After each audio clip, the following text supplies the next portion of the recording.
नमस्कार दोस्तों, स्वागत आपका वन नोट क्लासेस में। इस क्लास में हम नेट जेआरएफ के लिए जो पबेड का पोर्शन है पॉलिटिकल साइंस में, उसको हम कवर कर रहे हैं। तो ये सीरीज चला रहे हैं अपन पबेड की नेट जेआरएफ के लिए।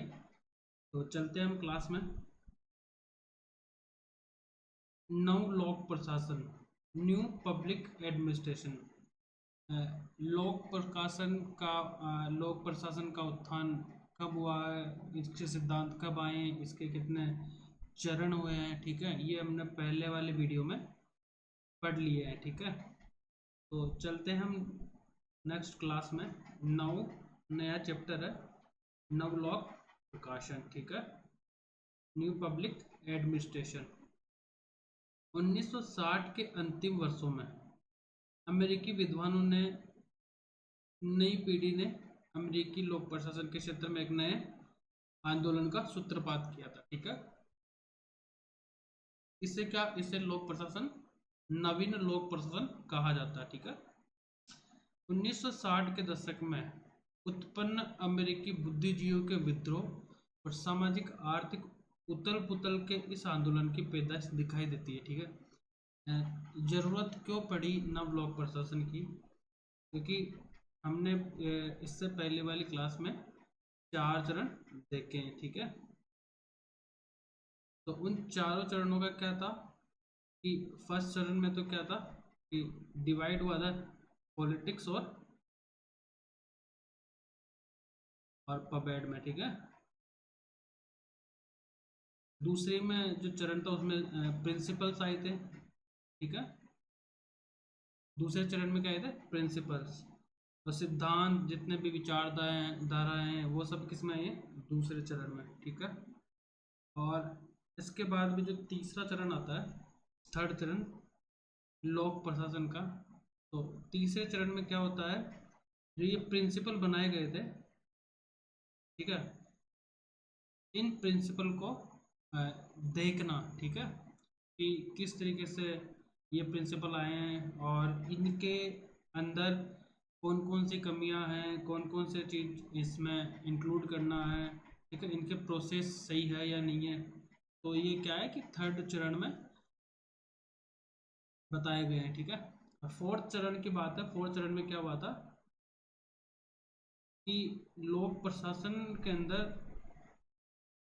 विज्ञान जो इंक्लूड थी, उसको नकार के इन्होंने क्या किया है, इन्होंने कहा था कि लोक प्रशासन के जो वैज्ञानिक थे, जो विचारक थे, उन्होंने कहा था कि लोक प्रशासन जो है वो मूल्यहीन है। ठीक है, मूल्य मुक्त है। तो लोक प्रशासन में मूल्य ऐड करने के लिए उन्होंने इस चरण में अपना योगदान दिया। ठीक है, तो चलते हैं। उथल पुथल, सामाजिक आर्थिक उथल पुथल में इस आंदोलन की पैदाइश दिखाई देती है। ठीक है, क्योंकि उस टाइम पे क्या हुआ था कि सिस्टम, अमेरिका का जो सिस्टम था थोड़ा चरमरा गया था। उसकी जो प्रशासनिक सेवाएं थी जो अच्छी नहीं चल रही थी, नौकरशाही में कुछ कमी आ गई थी। तो जरूरत पड़ी अमेरिका को कि एक नया कुछ सिंथेसिस लाया जाए। तो ये नव लोक प्रकाशन प्रशासन उस चीज का एक परिणाम है। तो 1960 के व 70 के दशक में ये आंदोलन अपनी परवान पर था। आज ये अपनी चमक खो चुका है, फिर भी लोक प्रशासन के क्षेत्र में अपना प्रभाव काबिले गौर है। ठीक है, नव लोक प्रशासन का जन्म हमें यूएसए से मिलता है। ठीक है, ये हमने पिछले क्लास में भी पढ़ा है। 1960 के दशक के उत्तरार्ध में ड्वाइट वाल्डो के नेतृत्व में मिन्नो मिनोब्रुक सम्मेलन हुआ और नव लोक प्रशासन को जन्म दिया गया। ठीक है, तो नव लोक प्रशासन को जन्म कब हुआ, उसका उत्पत्ति माना जाता है, कब माना गया, 1968 मिन्नोब्रुक सम्मेलन। ठीक है, नव लोक प्रशासन का जनक ड्वाइट वाल्डो को माना गया है। ठीक है, किसको, ड्वाइट वाल्डो को लोक प्रशासन का जनक माना गया है। और वाल्डो के अलावा जो कौन कौन से विचारक थे, फ्रैंक मेरिनी, जॉर्ज फ्रेडरिक्सन, चार्ल्स लिंडब्लॉम और विंसेंट ऑस्ट्रोम। ठीक है, ये क्या थे, उनके साथ नव लोक प्रशासन का जो सिद्धांत है उसको लाने में अहम भूमिका अदा करते हैं। तो इसके बाद में चलते हैं उद्भव के कारण। ठीक है, लोक प्रशासन का उद्भव क्यों हुआ, इसका ओरिजिन क्यों हुआ है। तो पहला कारण इसमें बताया गया है कि अमेरिकी समाज, ऐसा क्या हुआ था अमेरिकी सोसाइटी में, उसके कारण नव लोक प्रशासन को लाना पड़ा, या फिर ऐसी कौन सी परिस्थितियां बनी जिसके कारण पुराना जो लोक प्रशासन था उसमें ऐसी कौन सी कमियां थी जिसके कारण हमें नव लोक प्रशासन की जरूरत पड़ी, उसमें सुधार करने या फिर नए तरीके लाने की जरूरत पड़ी। 1960 के दशक में अमेरिकी समाज, शीत युद्ध, ठीक है, आणविक अस्त्रों से उत्पन्न आतंक, अश्वेतों के नागरिक अधिकार, ठीक है,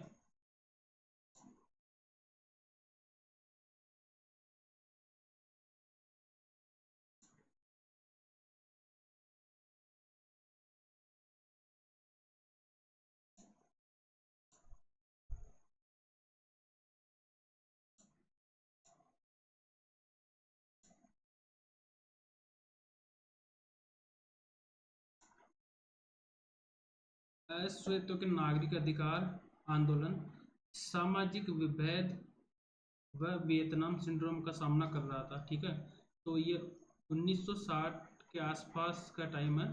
उस समय अमेरिका इन सब चीज़ों में क्या था, सम्मिलित था।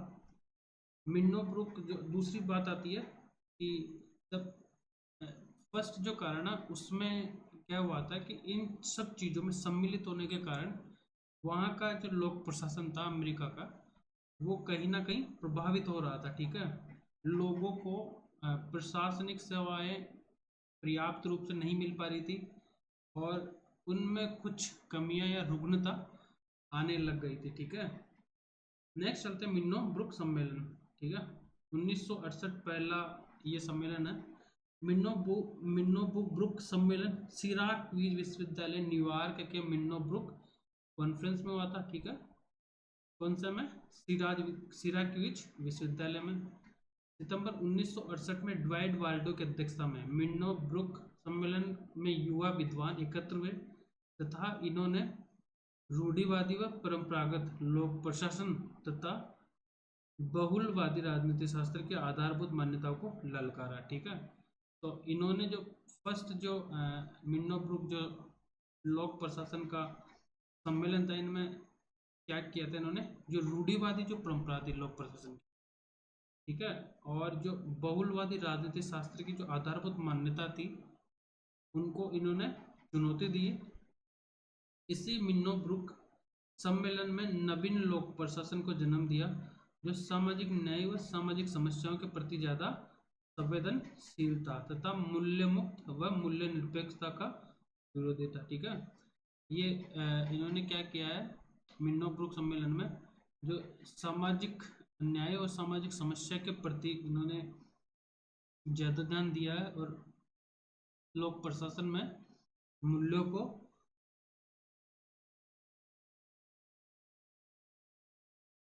को भी इंक्लूड किया है। इस सम्मेलन में दो कारक मुख्य रूप से उत्तरदायी माने जाते हैं।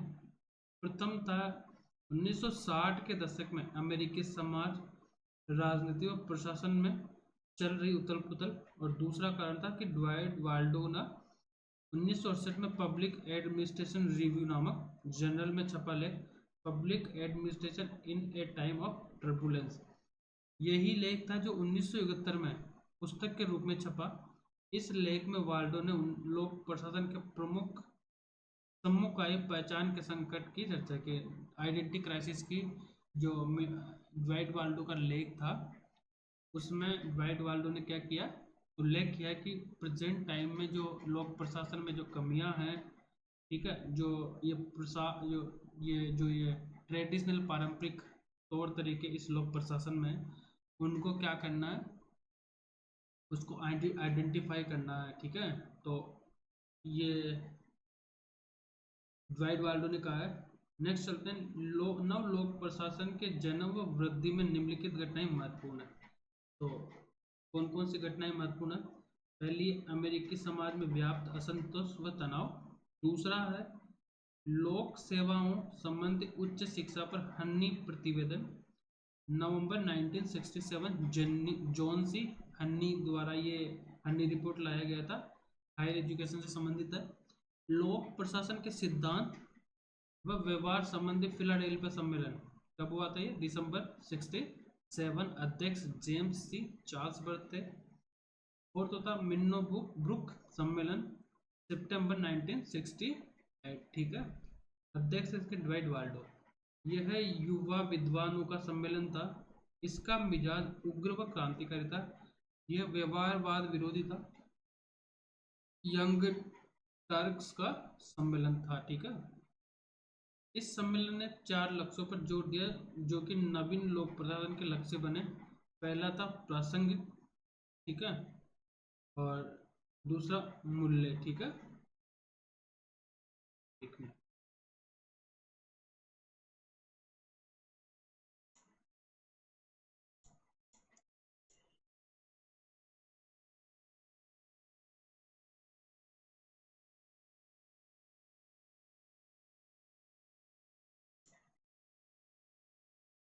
एक मिनट।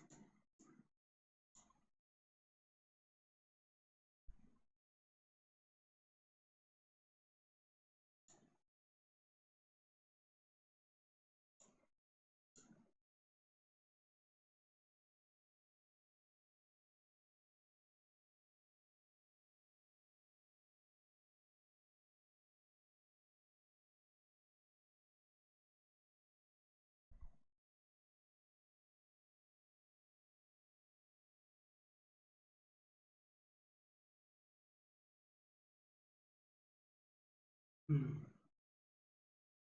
एक मिनट, जस्ट अ मिनट।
हम्म, दूसरा आता है सामाजिक समरसता,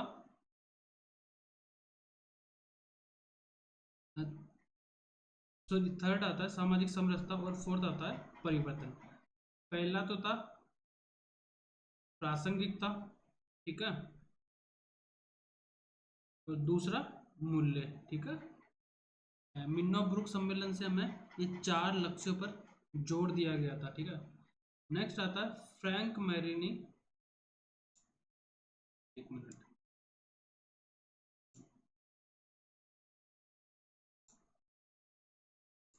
फ्रैंक मैरिनी द्वारा संपादित पुस्तक toward a new public administration Minnowbrook perspective 1971। यह है नवीन लोक प्रशासन पर प्रथम पाठ्य पुस्तक थी। ठीक है, फ्रैंक मेरेनी ने यह पुस्तक लिखी है, toward a new public administration Minnowbrook perspective. ठीक है, ड्वाइट वाल्डो द्वारा संपादित पुस्तक कौन सी है? Public administration in A time of turbulence 1971 में। ये बुक्स बहुत इंपॉर्टेंट होती है, इनको सही से याद कर लेना। नवीन लोक प्रशासन के नारे व लक्ष्य कौन कौन से? ठीक है, तो ड्वाइट वाल्डो के शब्दों में क्या इनके लक्ष्य थे? नवीन लोक प्रशासन मानकात्मक सिद्धांत, ठीक है, नॉर्मेटिव थ्योरी, फिलॉसफी, दर्शन, सामाजिक प्रतिबद्धता, सक्रियता की दिशा में एक प्रकार का क्रांति घोष है। ठीक है, दूसरे होते कौन? फ्रेडरिक्सन, जॉर्ज एस फ्रेडरिक्सन 1980 में प्रकाशित अपनी पुस्तक न्यू पब्लिक एडमिनिस्ट्रेशन में लिखा है। न्यू पब्लिक एडमिनिस्ट्रेशन किसकी है? जॉर्ज एस फ्रेडरिक्सन की। ठीक है, यह जातिगत की अपेक्षा जनोन्मुखी अधिक है, मतलब ये जेनरिक की अपेक्षा क्या है? पब्लिक ज़्यादा है। यह विवरणात्मक कम और निर्देशात्मक अधिक है। यह संस्था उन्मुखी कम, ग्राहक उन्मुखी अधिक। यह तटस्थ कम, मूल्यपरक अधिक, कम वैज्ञानिक नहीं है। ठीक है, नेक्स्ट चलते हैं आगे। नवीन लोक प्रशासन के 4 नए लक्ष्य कौन कौन से? तो प्रासंगिकता इसके लक्ष्य थे, मूल्य, सामाजिक समता और परिवर्तन। ठीक है, तो इनको हम विस्तार से पढ़ समझते हैं। इसका तात्पर्य है कि लोक प्रशासन का ज्ञान व शोध समाज की आवश्यकता के संदर्भ में प्रासंगिक है व संगतिपूर्ण हो, अर्थात सामाजिक संस्थाओं के निदान व सामाजिक परिवर्तनों के प्रति इसकी भूमिका महत्वपूर्ण हो। तो प्रासंगिकता मतलब उसका रिलेवेंस होना जरूरी है, उसकी प्रासंगिकता का मतलब हम समझ सकते हैं कि उसकी उपयोगिता होना जरूरी है। ठीक है, समाज के वो काम आए, संसाधन वो बने, ठीक है, आवश्यकताओं की पूर्ति कर सके। मूल्य क्या होते हैं? नवीन लोक प्रशासन स्पष्ट रूप से आदर्शात्मक व मानकात्मक है।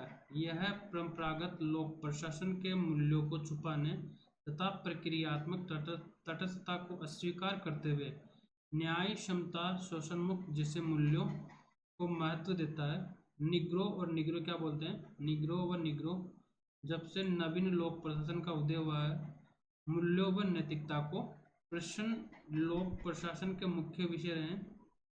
इस प्रकार नवीन लोक प्रशासन ने प्रबंधोन्मुखी लोक प्रशासन और व्यवहारवादी राजनीति विज्ञान के मूल्य निरपेक्ष दृष्टिकोण को खारिज कर दिया है। ठीक है, तो ये मूल्य मूल्य क्या है? वैल्यूज भी क्या है?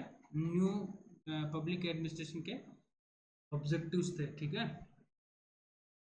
स्पष्ट रूप से इन्होंने क्या माना था? मूल्यों में आदर्शात्मक और ये नॉर्मेटिव है। ठीक है, मानकात्मक है, और ये परंपरागत लोक प्रशासन के मूल्यों को छुपाने और प्रक्रियात्मक तटस्थता को अस्वीकार तक, जो प्रक्रिया में क्या थी? एक तटस्थता थी, अवरुद्ध सा आ गया था। ठीक है, उनकी किसमें? न्याय, समता, शोषण जैसे मूल्यों के अंदर। ठीक है, और जो ये न्यू लोक प्रशासन है, ये न्याय, समता और शोषण मुक्त जैसे मूल्यों को महत्व देता है। ठीक है, नेक्स्ट चलते हैं सामाजिक समता, सोशल इक्विलिटी। सामाजिक समता नवीन लोक प्रशासन समाज के शोषित, वंचित व हास्यकृत वर्गों के लिए सामाजिक न्याय, समानता की स्थापना करता है। ठीक है, और परिवर्तन में क्या है कि यह समाज में यथास्थिति शोषण, सामाजिक आर्थिक विषमता को समाप्त कर समता युक्त व शोषण विहीन समाज की स्थापना करना चाहता है। ठीक है, नेक्स्ट आता है रॉबर्ट डी गोलम ब्यूस्की, ठीक है, ने न्यू पब्लिक एडमिनिस्ट्रेशन के 3 विरोधी लक्ष्य बताए। ठीक है, तो रॉबर्ट डी गोलम ब्यूस्की ने 3 क्या बताएं? एंटी गोल्स बताएं। कौन कौन से? ये प्रत्यक्षवाद, तार्किकता व मूल्य निरपेक्षता का विरोधी है। ये कहते हैं कि इसमें पॉजिटिविज्म नहीं है, और पॉजिटिविज्म का मतलब है कि जो आंखों से देखा जा सके, ज्ञानेंद्रियों से उसको महसूस किया जा सके। ठीक है, तार्किकता इसमें है नहीं, और मूल्य निरपेक्षता का ये विरोधी है, जबकि ऐसा नहीं है। यह तकनीकी विरोधी है। यह तकनीक पर मानव की भावनात्मक सृजनात्मकता का बलिदान नहीं चाहता। ठीक है। यह है नौकरशाही और पदसोपान विरोधी है। ठीक है। तो ये किसने कहा था? रॉबर्ट डी गोलम्बिस्की ने। नवीन लोक प्रशासन की विशेषता। तो इसकी विशेषता है कि यह लोक प्रशासन की मूल्य मुक्त मूल्य निरपेक्ष व्याख्या को अस्वीकृत करता है। रॉबर्ट टी गोलम्बिस्की के अनुसार जब लोक प्रशासन के भाष्यकारों का केंद्रीय निशाना प्रत्यक्षवादी नस्ल का मूल्य मुक्त विज्ञान। ठीक है। तो ये परिभाषा किसने दी है? रॉबर्ट टी गोलम्बिस्की ने। ठीक है। नेक्स्ट चलते अपन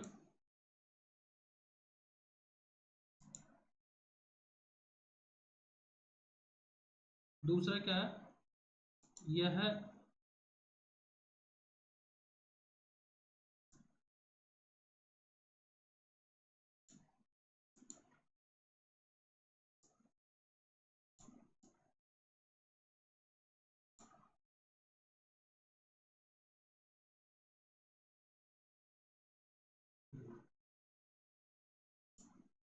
दूसरा है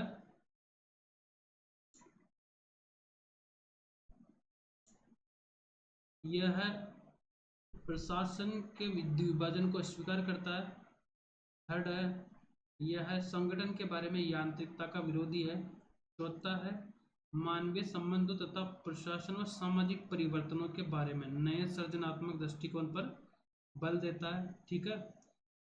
पांचवा है इस इनके प्रमुख अध्ययन बिंदु कौन कौन से? सामाजिक समता, हार्मनी, सहभागिता, एक्टिवनेस, सक्रियता, डिसेंट्रलाइजेशन और मानवता के प्रति अगाध प्रेम। ठीक है।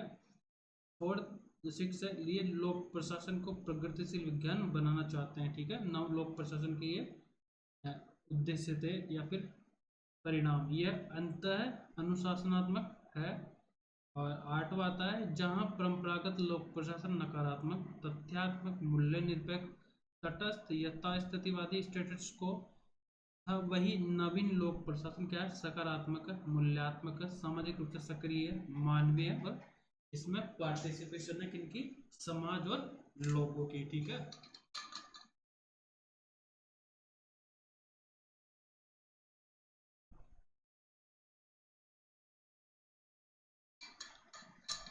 अब तक 3 मिन्नोब्रुक सम्मेलन हो चुके हैं।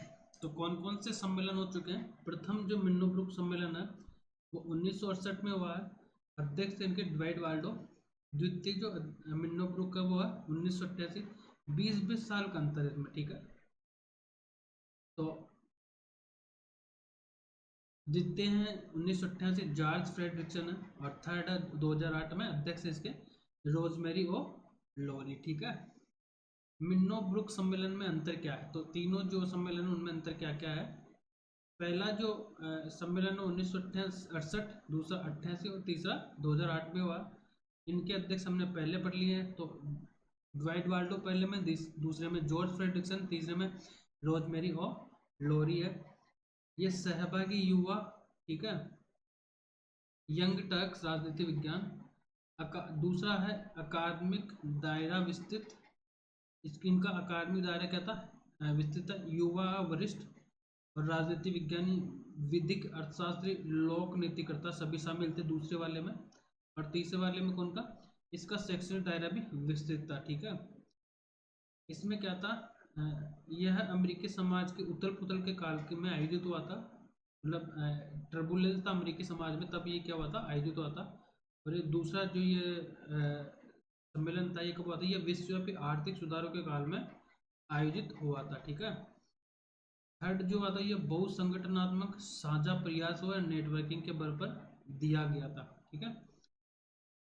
फर्स्ट जो आता है इनमें प्रासंगिकता, मूल्यों, समता, परिवर्तन पर बल दिया गया है। ठीक है। और जो सेकंड है उस पर इसमें संवैधानिक, विधिक परिप्रेक्ष्य में नेतृत्व, बौद्ध प्रौद्योगिकी, नीति निर्माण तथा आर्थिक मुद्दों पर ध्यान दिया गया है। और थर्ड जो सम्मेलन है इसकी थीम थी लोक प्रशासन, लोक प्रबंधन लोक सेवा का समकालीन विश्व में भविष्य, ठीक है। फर्स्ट में चलते हैं, यह व्यवहारवादी, विरोधी व उग्र, क्रांतिकारी व अति आशावादी था। तो ये हमने तीनों में डिफरेंसेस पढ़े हैं।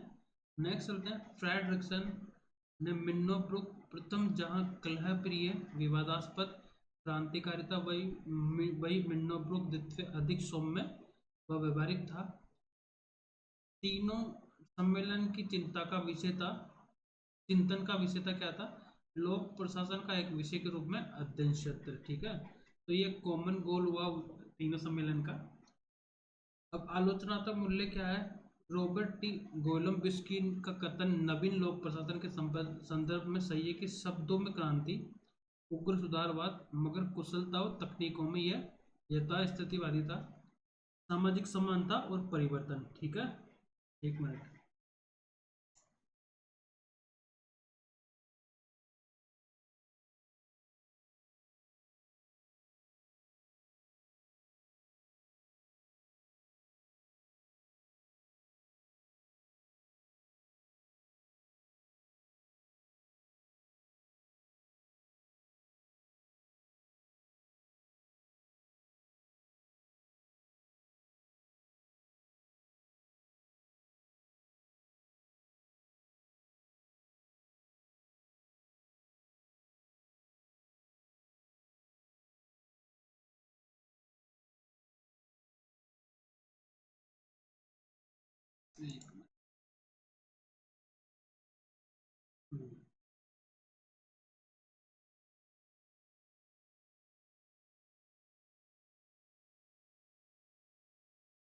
ठीक है।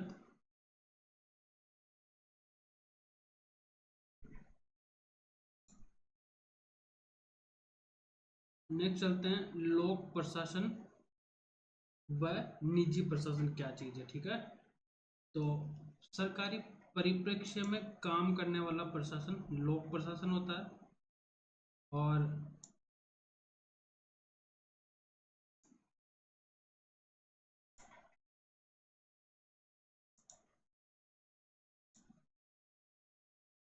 सरकारी परिवेश में काम करने वाला प्रशासन क्या है, लोक प्रशासन है। गैर सरकारी यानी व्यापार उद्यमों में काम करने वाला प्रशासन क्या कहलाता है, ये निजी प्रशासन कहलाता है। दोनों के मध्य अंतर, ठीक है। और दोनों समर्थक कौन कौन से हैं, कि दोनों के मध्य क्या है कि अंतर है। तो समर्थक थे Paul H Appleby, sir Josiah Stamp, Herbert Simon, Peter Drucker, Felix Nigro, W James Fesler. और दोनों प्रशासन में समानता है, इसके समर्थक है Woodrow Wilson, Henry Fayol, Luther Gulick, Urwick, Mooney, Mary Parker और फोलेट, ठीक है। तो इसमें से क्वेश्चन नेट जेआरएफ में, ठीक है। और प्रोफेसरशिप, असिस्टेंट प्रोफेसर का जो एग्ज़ाम होता है उसमें पूछा जाता है। और जो टीचर पॉलिटिकल साइंस से रिलेटेड जो पीजीटी का जो क्वेश्चन है वो भी इसमें से पूछे जाते हैं। पबमेड में अभी इनके क्वेश्चन यहाँ से बनते हैं कि नवीन लोक प्रशासन, सॉरी प्राइवेट जो प्रशासन है और लोक प्रशासन है उसमें उसके समर्थक कौन कौन है, नवीन के तो कौन, और सॉरी निजी के कौन, और लोक प्रशासन के कौन है।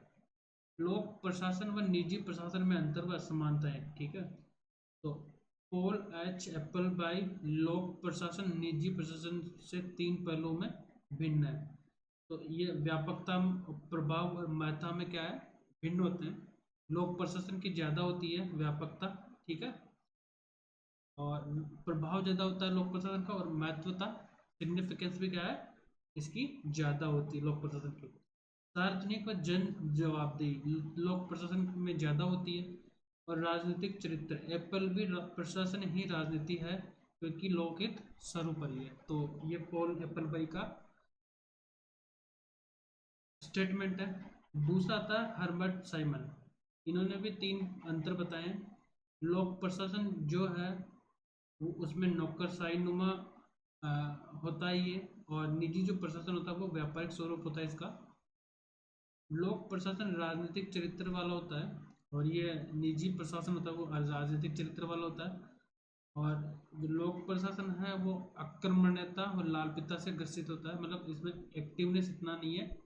और लालपिता शाही मतलब फाइलें कई सालों तक, कई दशकों तक पड़ी रहती है लाल रबर बैंड से, ठीक है। जबकि इनमें इस तरीके से निजी प्रशासन में इस तरीके की घटनाएं नहीं होती। तो निजी प्रशासन में तत्परता, प्रिपेयर्डनेस और एक्टिवनेस थोड़ी ज़्यादा रहती है, काम जल्दी होता है निजी प्रशासन में। नेक्स्ट आता पीटर ड्रकर क्या बोलते हैं। पीटर ड्रकर बोलते हैं कि सरकारी संगठन में निष्पादन तथा परिणाम निजी संगठनों से भिन्न होते हैं, इस प्रकार निष्पादन का प्रबंधन दोनों में भिन्न भिन्न होता है। कहने का मतलब है जो परफॉर्मेंस होती है काम की, वो क्या होता है दोनों में भिन्न भिन्न होता है, ठीक है। लोक प्रशासन में थोड़ा धीरे होता है और निजी लोक प्रशासन में थोड़ा जल्दी काम हो जाता है। दोनों के मध्य अंतर क्या है। लोक प्रशासन का स्वरूप व चरित्र राजनीतिक होता है, निजी का अराजनीतिक होता है। एप्पल बाई इस दृष्टिकोण के प्रबल समर्थक है। लोक प्रशासन के संगठन प्रभाव उद्देश्य विचार व्यापक होते हैं, जबकि निजी के संक्षिप्त होते हैं, छोटे होते हैं निजी के। जनता के प्रति जवाबदेही लोक प्रशासन की विशेषता है, ठीक है, जबकि निजी में जनता के प्रति जवाबदेही नहीं होती। एक रूपता का सिद्धांत लोक प्रशासन बिना किसी भेदभाव के एक रूप नियमों कानूनों का निर्माण करता है, जबकि निजी प्रशासन भेदभावपूर्ण हो सकता है, ठीक है, या फिर होता है। बाह्य वित्तीय नियंत्रण सिद्धांत लोक प्रशासन में वित्त विधायिका द्वारा नियंत्रित होता है, जबकि निजी में यह क्या होता है इच्छा के अनुसार होता है। सेवा प्रेरणा का सिद्धांत लोक प्रशासन का ध्येय होता है कि जनसेवा, जबकि निजी प्रशासन का है लाभ का तत्व इसमें सम्मिलित होता है, ठीक है। 6 7 है।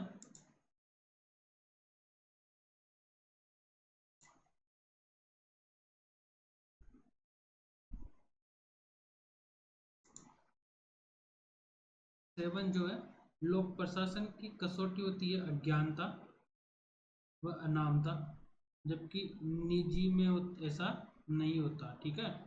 निजी में थोड़ा सा इंटेलिजेंस होती है और थोड़ी स्पेशलाइजेशन होता है निजी में, जबकि इसमें इतना लोक प्रशासन में इतनी इंटेलिजेंस और स्पेशलाइजेशन नहीं होता। लोक प्रशासन निजी प्रशासन की बजाय ज़्यादा पारदर्शी है, ठीक है। कारण क्या होता है आरटीआई की वजह से क्या है ज़्यादा पारदर्शी है।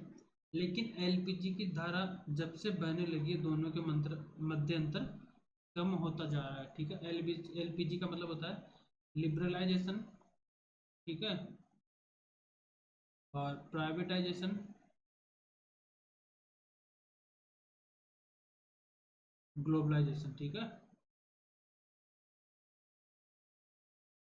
इसका इस वजह से होने लग गया कि लोक प्रशासन में भी जो हायरिंग है वो प्राइवेट से भी होने लग गई है, और जो प्राइवेट में जो काम होता है वो सरकारी भी हो सकता है, ठीक है। उदारीकरण होने लग गया है, ठीक है। थोड़ी लचीलापन आए सरकार में भी, और निजी क्षेत्र के जो प्रशासन उसमें भी ग्लोबलाइजेशन तो है ही।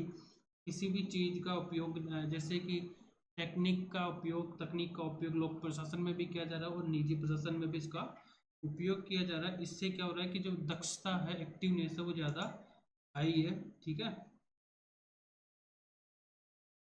दोनों के मध्य क्या समानता है। हेनरी पेयोल और उर्वी क्या बोलते हैं। हेनरी पेयोल बोलते हैं कि अब हमारे सामने कई प्रशासनिक विज्ञान नहीं है। अब हमारे सामने कई प्रशासनिक विज्ञान नहीं है, बल्कि केवल एक है जिससे लोक या निजी दोनों ही प्रशासनों के लिए समान रूप से भली भांति प्रयोग किया जा सकता है। प्लानिंग, ऑर्गेनाइजेशन, कमांड कंट्रोल और कोऑर्डिनेशन गतिविधियां दोनों में ही समान रूप से करनी पड़ती है, ठीक है। अब फ्योल ने जो सिद्धांत दिया वो किसका दिया, PO CCC का, ठीक है। P stand for planning, O stand for organisation, C stand for control command, second C stand for control और third C stand for coordination, ठीक है। तो ये बोलते हैं जो फ्योल की ये जो कॉन्सेप्ट है ये दोनों ही प्रशासन में क्या है कॉमन है, ठीक है।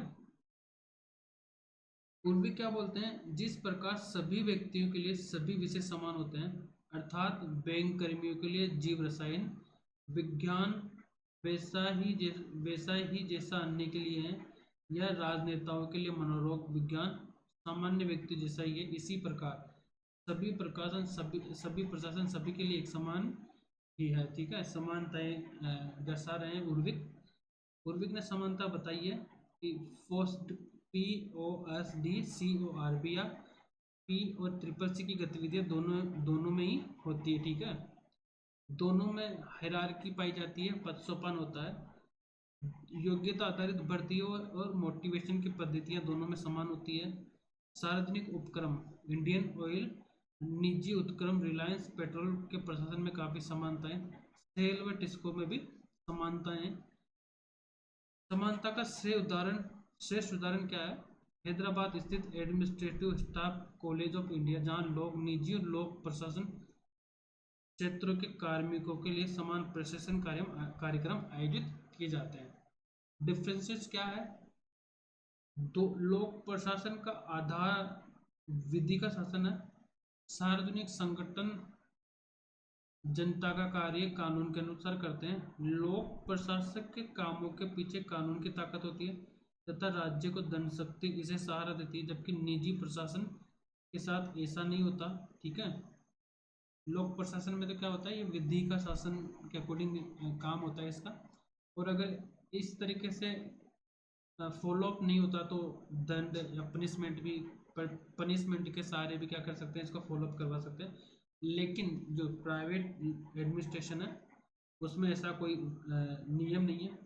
रोजेन ब्लूम क्या कहते हैं, लोक प्रशासन लोकहित के प्रशासन से संबंध है, ये संविधान द्वारा शासित होता है तथा बाजार की ताकतों से तुलनात्मक रूप से अबाधित रहता है। ठीक है, इससे एक सार्वजनिक न्यास समझा जाता है जिसे संप्रभु सत्ता की तरफ से चलाया जा सकता है। ठीक है, तो ये बोलते हैं कि जो लोक प्रशासन होता है वो संविधान से चलता है। ठीक है, और ये एक संप्रभु संस्थान होती है, लेकिन निजी जो प्रशासन होता है वो संप्रभु संस्थान द्वारा नहीं क्या किया जाता है, रूल किया जाता है या फिर रनिंग किया जाता है।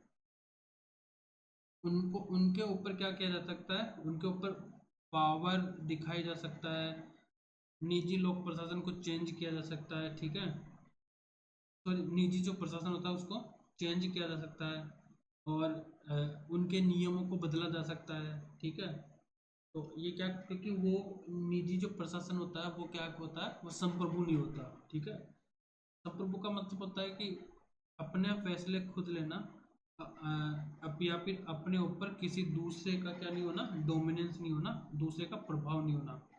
ठीक है, वो क्या कहलाता है, संप्रभु। तो सरकार और संविधान क्या होती है, इसमें संप्रभु होता है। पीटर ड्रकर के अनुसार सेवा संस्थान व व्यावसायिक संस्थान के मध्य अंतर के आधार पर निम्नलिखित है, प्रयोजन तथा कार्य भिन्न भिन्न होते हैं, इनके उद्देश्य और कार्य भिन्न भिन्न होते हैं, मूल्य अलग अलग होते हैं, इनके उद्देश्य में भी भिन्नता होती है, समाज में योगदान अलग अलग होते हैं। ठीक है, और इनकी जो परफॉर्मेंस होती है और परिणाम होते हैं वो भी भिन्न भिन्न होते हैं। तो पीटर ड्रकर ने भी 5 तरीके से क्या किया है, इनमें अंतर स्पष्ट किया है। सर जोसेफ स्टैम्प क्या बोलते हैं, इन्होंने भी दोनों के मध्य अंतर बताया है, दोनों में बताया कि दोनों में एकरूपता नहीं है।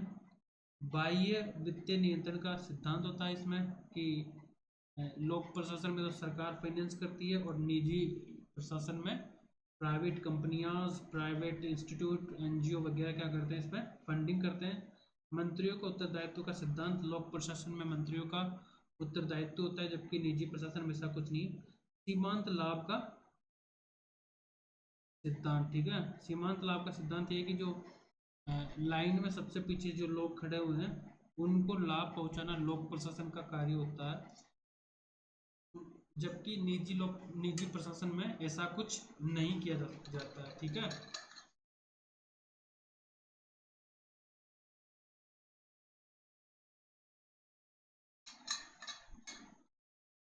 नेक्स्ट चलते हैं कंपेरेटिव पब्लिक एडमिनिस्ट्रेशन। ठीक है,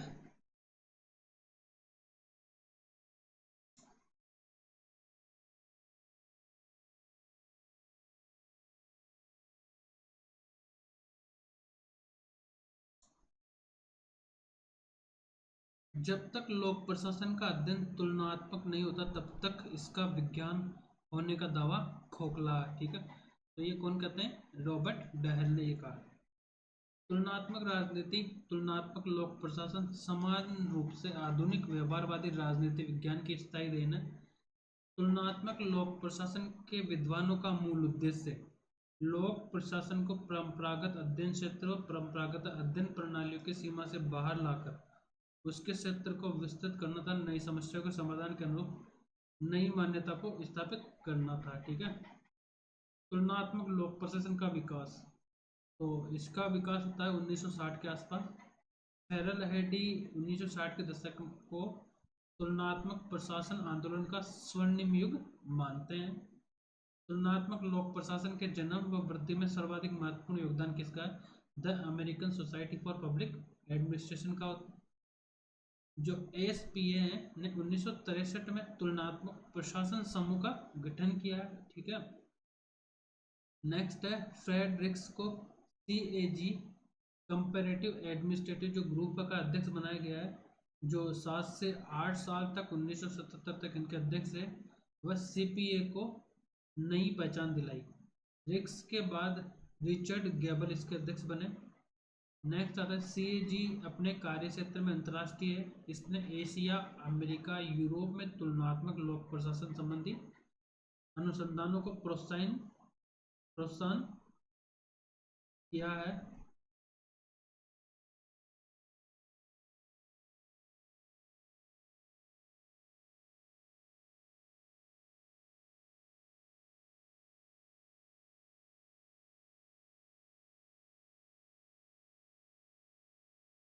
ठीक है,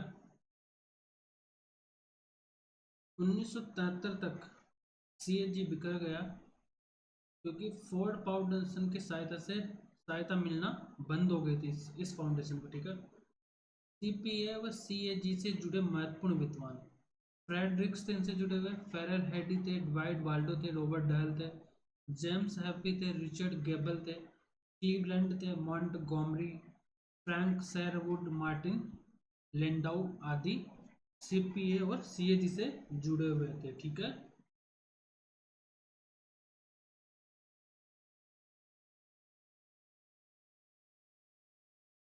नेक्स्ट चलते हैं। मोहित भट्टाचार्य ने वुड्रो विल्सन को तुलनात्मक लोक प्रशासन का जनक माना था। ठीक है, नेक्स्ट आता है जॉन कोहा का मानना है कि तुलनात्मक लोक प्रशासन एक नया युवा आंदोलन है, उसमें जोश है, उसकी जड़ें व्यवहारवादी आंदोलन में देखने को मिलती है। ठीक है, तुलनात्मक जॉन कोहा ने तुलनात्मक लोक प्रशासन को एक युवा आंदोलन माना है और जो इसकी जड़ें उन्होंने व्यवहारवादी आंदोलन को बताया है। ठीक है, हेंडरसन ने भी लिखा है कि उसकी जो बौद्धिक जड़ें हैं व्यवहारवादी आंदोलन आंदोलन में देखने को मिलती है। ठीक है, इसकी बौद्धिक जड़ें तुलनात्मक लोक प्रशासन की बौद्धिक जड़ें।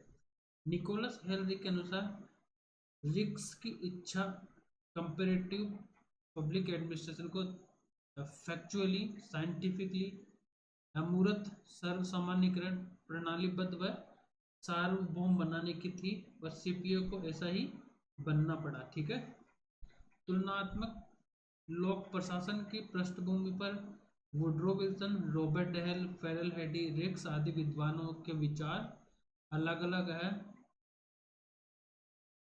और विल्सन का उद्देश्य यह देखना था कि संयुक्त राज्य अमेरिका व अन्य देशों की प्रशासनिक परिपाटियां व संस्थाएं अंतर स्थापित हो सकती है क्या, अंतर अंतर स्थापित हो सकती है क्या। ठीक है, रिक्स को विल्सन को यह देखना था। रॉबर्ट डहल का लोक प्रशासन को तुलनात्मक बनाने का उद्देश्य उसे विज्ञान बनाना था। एडी का लक्ष्य सैद्धांतिक प्रायोजित पक्षों का एकीकरण करना था। ठीक है, तुलनात्मक लोक प्रशासन का अर्थ क्या है? सामान्य शब्दों में तुलनात्मक लोक प्रशासन से तात्पर्य ऐसे विशेषण हैं जिसके अंतर्गत दो या दो से अधिक प्रशासनिक इकाइयां की संरचना एवं कार्यात्मकता की तुलना की बजाय यह तुलना अंतर्राष्ट्रीय व अंतर्राज्यीय अंतर्विभागीय हो सकती है। ठीक है, तुलनात्मक लोक प्रशासन की प्रकृति व प्रवृत्ति। फ्रेडरिक्स के अनुसार तीन प्रवृत्तियां हैं, ठीक है। आदर्शात्मक से अनुभव संबंधी उन्मुखता, क्या होना चाहिए की बजाय क्या है पर जोर देता है, ठीक है। कंपैरेटिव पब्लिक एडमिनिस्ट्रेशन, विशिष्ट से सामान्य की ओर है, गैर पारिस्थितिकी से पारिस्थितिकी उन्मुखता की ओर है, ठीक है। नेक्स्ट चलते हैं, फ्रेडरिक्स क्या बोलते हैं।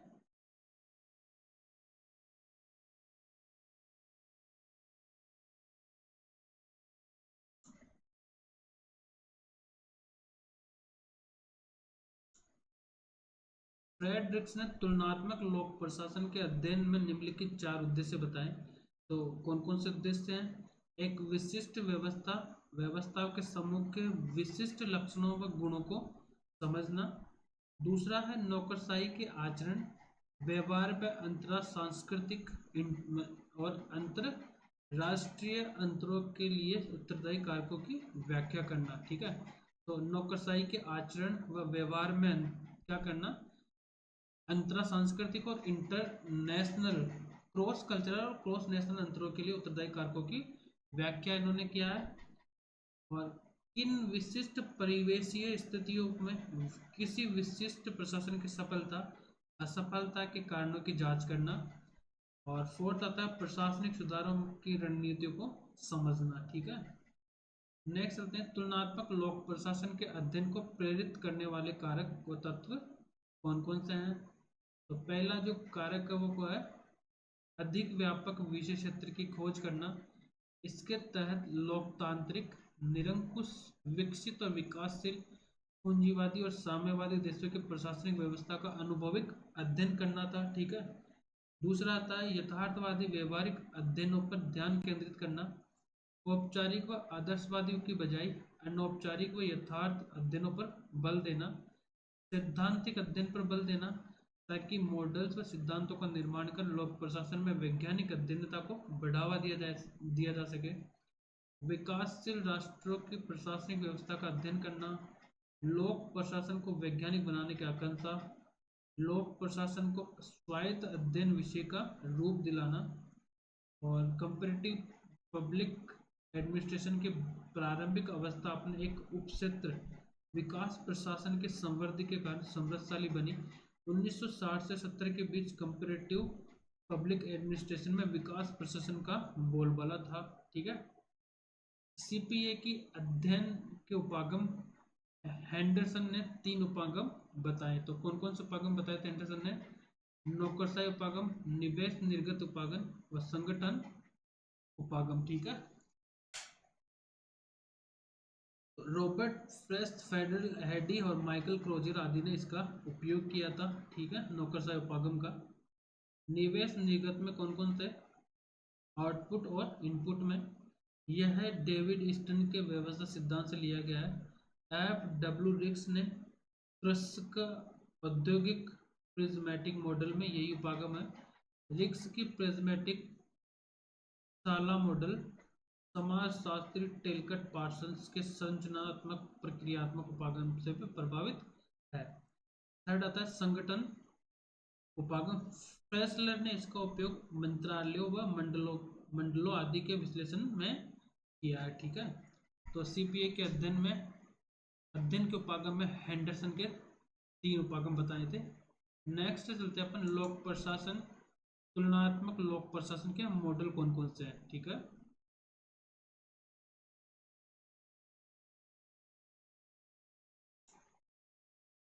तो मैक्स वेबर का नौकरशाही मॉडल, एफ डब्ल्यू रिक्स का तुलनात्मक मॉडल, विकास प्रशासन का मॉडल और एंथनी डाउन्स का मॉडल, ठीक है। तो मैक्स वेबर का जो नौकरशाही का मॉडल है वो Feral Hardy, Robert फ्रेस्ट, Alfred diamond, Michael Crozier आदि ने नौकरशाही का तुलनात्मक अध्ययन किया था। एफ डब्ल्यू रिक्स के तुलनात्मक मॉडल कौन कौन से थे? पारिस्थितिकी दृष्टिकोण, संरचनात्मक प्रकार्यात्मक उपागम, Talcott Parsons, Robert Merton, Marion Levy ने इसका प्रयोग समाजशास्त्र तथा आमंड और डेविड एप्टर ने इसका प्रयोग राजनीति विज्ञान में किया।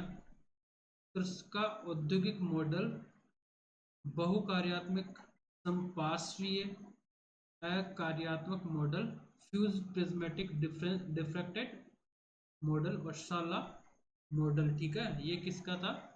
ये FW रिक्स का था। और विकास जो डेवलपमेंटल जो एडमिनिस्ट्रेशन है उसका मॉडल के समर्थक कौन कौन थे? एडवर्ड W वीडनर, जॉर्ज गॉन्ट और फ्रेड रिक्स और ला कोलब्रा। नेक्स्ट चलते हैं, एंथनी डाउन्स का मॉडल कौन सा है? ये है, एक तो नौकरशाही के 5 प्रकार बताए थे एंथनी डाउन्स ने।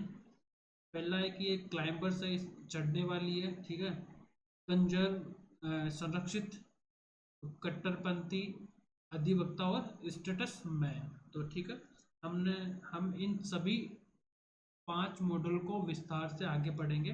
ठीक है, एंथनी डाउन्स ने अपनी पुस्तक इनसाइड ब्यूरोक्रेसी 1967 में नौकरशाही की निंदा करते हुए लिखा है कि नौकरशाही जिंदा रहने की सहज प्रवृत्ति से प्रेरित होती है और नौकरशाह अपने व्यक्तिगत स्वार्थ से प्रेरित होते हैं। ठीक है, नौकरशाही तो जिंदा रहने की सहज प्रवृत्ति से क्या होती है? प्रेरित होती है, और नौकरशाह अपने व्यक्तिगत स्वार्थ से प्रेरित होते हैं। इस संबंध में डाउन्स ने सोम सेवा स्वामिभक्त का नियम दिया, जिसका आशय क्या था कि सब अधिकारी जनहित के बजाय उस संगठन के प्रति पूर्ण ईमानदार और वफादार होते हैं जो उनकी नौकरी की सुरक्षा न प्रोन्नति नियंत्रित करता हो। ठीक है, मतलब नौकरी की सुरक्षा नहीं, उनके जो प्रमोशन है उसको जो कंट्रोल करता हो, उनके प्रति क्या होते हैं? वो ईमानदार और वफादार होते हैं कि हम जल्दी से जल्दी क्या होंगे? प्रमोट होंगे और हायरार्की में हमारा कद ऊपर बढ़ता जाएगा। और डाउन्स ने जो नौकरी एंथनी डाउन्स ने नौकरशाही के 5 मौलिक प्रकार बताए। तो कौन कौन से बताए थे इन्होंने? एक तो बताया था क्लाइंबर, दूसरा कंजर्वेशन संरक्षक, थर्ड होता है कट्टरपंथी, फोर्थ अधिवक्ता और 5वां स्टेटमेंट या राजमर्मज्ञ। तो क्लाइंबर में क्या बताया, लता में क्या बताया इन्होंने? यह है नौकरशाही धन, आयु, प्रतिष्ठा का बढ़ाव मुख्य उद्देश्य मानते हैं। ठीक है, और संरक्षण में क्या है? ये सुविधा व सुरक्षा को महत्वपूर्ण मानते हैं। लताओं के विपरीत ये अपनी शक्ति, आय और प्रतिष्ठा को बढ़ावा नहीं चाहते हैं, बल्कि जो है उसे बनाए रखना चाहते हैं। कट्टरपंथी ये क्या है कि ये सरकार के संकीर्ण नीतियों के प्रति स्वामी भक्त होते हैं। ये व्यापक प्रकारियों व व्यापक संगठनों के प्रति स्वामी भक्त होते हैं। ठीक है, ये संपूर्ण समाज के प्रति स्वामी भक्त होते हैं। ये राष्ट्रीय नीतियों व कार्यों को प्रभावित करने के लिए शक्ति चाहते हैं। ये सर्वहितकारी जन कल्याण के प्रति समर्पित होते हैं। प्लेटो के अभिभावकों के तुल्य होते हैं। ठीक है, तो ये हुआ हमारा कंपेरेटिव पॉलिटिक्स। ठीक है, नेक्स्ट आता है विकास प्रशासन। तो विकास प्रशासन हम नेक्स्ट क्लास में पढ़ेंगे। इस चैप्टर को हम यही कंप्लीट करते हैं। तो धन्यवाद दोस्तों, लास्ट तक वीडियो को देखने के लिए आपका तहे दिल से मैं धन्यवाद करता हूं। और इसी के साथ आप चैनल को सब्सक्राइब कर लीजिएगा, और वीडियो को जो पॉलिटिकल साइंस के जो स्टूडेंट है नेट JRF के लिए वो तैयारी कर रहे हैं, या फिर असिस्टेंट प्रोफेसर के लिए तैयारी कर रहे हैं, या फिर फर्स्ट ग्रेड के लिए जो तैयारी कर रहे हैं, उनके लिए ये वीडियो बहुत सहयोगी होगा। तो आपको उन बच्चों के लिए या फिर उन साथियों को क्या करना है, इस वीडियो को शेयर करना है। तो इसी के साथ मैं वीडियो को यही कंपाइल करता हूँ, वाइंड अप करता हूँ। तो धन्यवाद दोस्तों।